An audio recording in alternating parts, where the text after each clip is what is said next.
Hi guys, আজি মই ইফতাৰৰ যোগাৰৰ পৰাই ভিডিঅ' কৰিলোঁ। এয়া শিঙি মাগুৰ মাছ, লগতে মই কেৰাহী বহাই দিছোঁ। এতিয়া মই আঞ্জা বনাম।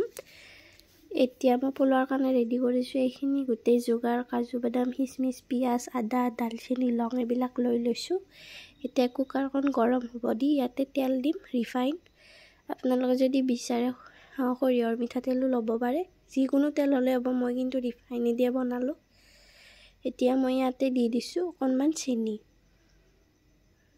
আপোনালোকে যিমান পোলাও বনাই সিমান সোৱাদ অনুসৰি আপোনালোকে চেনিত ব্যৱহাৰ কৰিব। মই কমকৈ দিছোঁ, নহ'লে লগাতকৈ বেছি মিঠা হৈ গ'লে ইমান সোৱাদ নহয় পোলাওটো।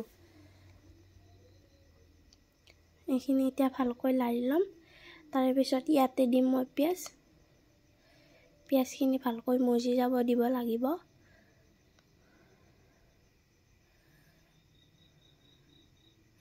আপোনালোকে মোৰ যোনে যোনে ভিডিঅ' চাই আছে, প্লিজ মোৰ চেনেলটো ফ'ল' কৰি দিব। মোৰো আগুৱাই যাব মন সকলোৰে দৰে।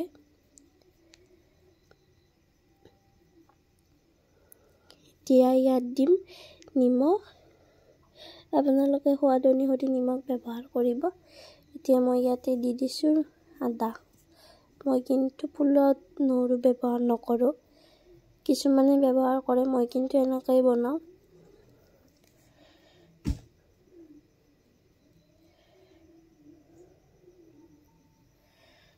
এইখিনি ভালকৈ মজি যোৱাৰ পিছত এতিয়া মই ইয়াতে কাজু বাদাম যিখিনি যোগাৰ কৰিছিলোঁ সেইখিনি দি দিম।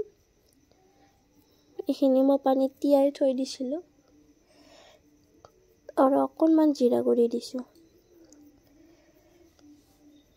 এতিয়া মই জহা চাউলখিনি দি দিম। ইয়াতে 1.5 পোৱা জহা চাউল লৈছোঁ। এতিয়া এইখিনি ভালকৈ লাৰি ল'লোঁ, নহ'লে ভিডিঅ' কৰিব নোৱাৰি। এয়া চাওকচোন, অকণমান অকণমান ৰঙাৰ দৰে হৈছে।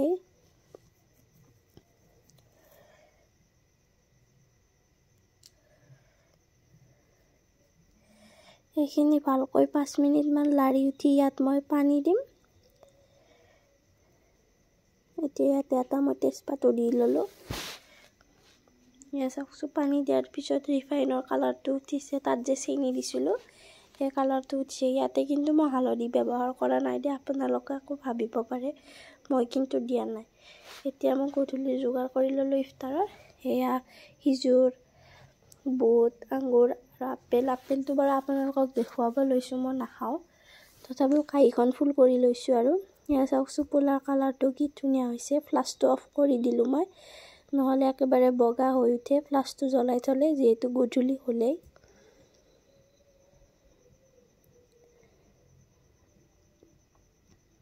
এতিয়া মই বহিছোঁ উজু কৰি আহি, যিহেতু আজান দিব সময় হৈছে।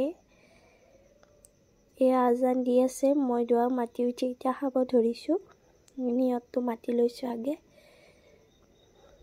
তাৰে পিছত মিঠা বস্তুৰে মই মোৰ ৰোজাটো আজি 6ম ৰোজাটো আজি মই ভাঙি দিলোঁ।